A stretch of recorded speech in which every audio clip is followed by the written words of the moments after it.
80,000 میر صاحب میرے مدرسے کے منتظم آئے. میں نے ان کو کہا ضیاء الحق کہتے ہیں 80,000 کے بدلے میں حق کہنا چھوڑ دو. اس کو کہو احسان اللہ ظہیر جمعیت اہل حدیث سے تمہیں چندہ کر کے 80 لاکھ دے دیتا ہے, تو ہماری جان چھوڑ دے. ہم سے لے لو, ہم سے لے لو 80 لاکھ, ہماری ہماری جان چھوڑ دو. اس نے یہ حشر کیا.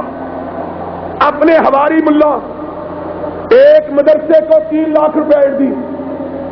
میں نے کہا اس میں تو ایک بچہ بھی نہیں پڑھتا. کہنے لگا میں خود دیکھ کے آیا ہوں, اس میں بڑے بچے تھے. میں نے کہا کن کے بچے تھے؟ کہنے لگے محلے والوں کے. میں نے کہا پھر ان کو کیوں دیتے ہو؟ کہنے لگے جی صدر صاحب دیو حمایتی جو نے, صدر صاحب ہر چوتھے دن تعویذ ان سے لیا کرتے ہیں. سن لو, تم نے یہ ظلم کیا, زکات نافذ کی, لوگوں کو باجماعت دھکیلا ایک فرقے کی طرف. الحمدللہ ہمارے جلسے ہر قسم کی فرقہ واری سے آلودگی سے پاک رہتے ہیں. میں نام نہیں لیتا. اس نے لوگوں کو باجماعت اس فرقے کی طرف بھیجا. کیوں؟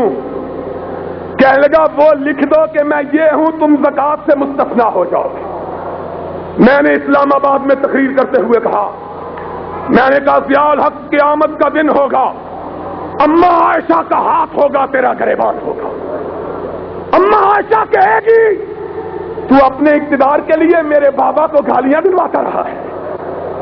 لوگوں کو اس مخصوص فرقے کی طرف, لوگوں اس نے اسلام کو رسوا کیا, اس نے ملک کے قانون کو رسوا کیا, اور تو اور اس نے مارشل لا کو بھی بدنام کیا.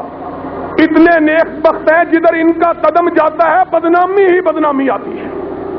اور سن لو, اللہ کے فضل و کرم سے اہل حدیث اب جاگ پڑے ہیں. اور بولو اہل حدیث اب جاگ پڑے ہیں, اہل حدیث اب جاگ پڑے ہیں. ان جیسے غداروں سے دھوکہ کھا سکتے اور ان جیسے بے وفاؤں سے دھوکہ کھا سکتے. اب ہم لڑیں گے اللہ کے قرآن کے لیے. اور بولو لڑیں گے اللہ کے, اٹھ کے بولو, اٹھ کے بولو, لڑیں گے اللہ کے, لڑیں گے لوگ قرآن محمد کا فرمان, اور صدر ضیاء کو یہاں سے بھگائیں گے. آیتیں ہو گئی.